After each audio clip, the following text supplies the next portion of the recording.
చూశారు. అందరూ కూడా ఈ బెన్యమీను గోత్రానికి చిన్న చూపు చూశారు. బెన్యమీను గోత్రానికి తక్కువగా అంచనా వేశారు. ఆ ఇంటికి మన పిల్లలు ఇవ్వకూడదు, ఆ ఇంటి పిల్లలు వెనుక మనం చేసుకోకూడదు అని ఒక తీర్మానం వెనుక న్యాయాధిపతుల గ్రంథంలో తీసుకుంటారు. చాలా సంవత్సరాలు ఎన్నిక లేని గోత్రముగానే బెన్యమీను గోత్రం వెనుక ఉంది.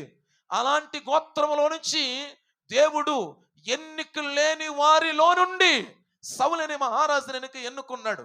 అందుకే చాలా సార్లు అంటాడు, నా కుటుంబం ఏపాటిది, నా గోత్రము ఏపాటిది, ఎన్నిక లేని వాడిని కాదా అంటాడు. ఎన్నిక లేని గోత్రములో నుండి సౌలు అనే రాజు వెనుక దేవుడు వెనుక ఎన్నుకున్నాడు. ఈరోజు ఎన్నిక లేని నిన్ను ఎన్నుకునే దేవుడు ఆయన. అందరి చేత ఛేదరించబడుతున్న నీ స్థితిని గొప్పగా మార్చే దేవుడు ఆయన.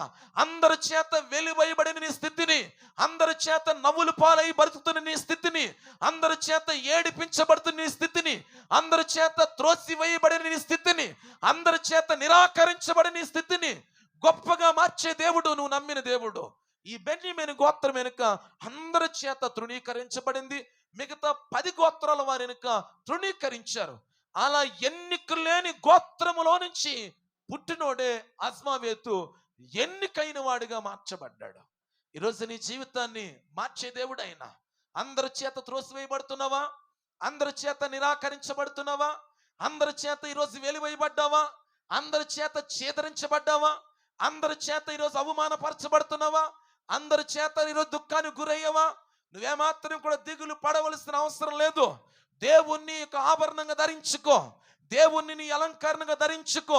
దేవుని యొక్క సన్నిధిలో ఎల్లప్పుడూ కూడా అస్మావేతు ఎలాగైతే దేవుని యొక్క సన్నిధిని ప్రేమించాడో అలా నువ్వు ప్రేమించు.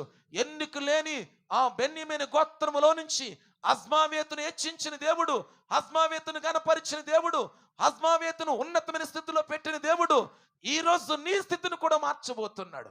నీ బ్రతుకును కూడా మార్చబోతున్నాడు. ఎన్నిక లేని వారిని వెనుక ఆయన హెచ్చించే దేవుడు ఆయన. లోకములో బలవంతులైన వారిని అనగద్రొక్కి బలహీనుల వెనుక లేవనెత్తే దేవుడు మనము నమ్మినటువంటి ప్రభు అయిన యేసుక్రీస్తు. ఆయన యొద్దకు రావాలే గాని, ఆయన మీద నువ్వు ఆధారపడాలే గాని, ఆయన మీద నువ్వు నేను ఆనుకోవాలే గాని ఖచ్చితంగా మన జీవితాల వెనుక ఉన్నతమైన స్థితిలో పెట్టే దేవుడుగా ఉంటూ ఉన్నాడు. సో ఈరోజు ఈ మాట వింటున్న నీ జీవితాల్లో గోత్రం వెనుక ఎన్నిక లేనిది, ఆయన యొక్క స్థితి వెనుక సాధారణంగా ఉంది, ఆయన బ్రతికి వెనుక మామూలు స్థితిలో ఉంది, ఉన్న ఊరు చిన్న ఊరు, అలాంటి ఊరులో నుంచి గొప్పగా దేవుడు వెనుక అస్మావేతు వెనుక హెచ్చించినట్లుగా బైబిల్లో మనం చూస్తూ ఉన్నాం. ఇక్కడ నుంచి ఎన్నిక లేని స్థలములో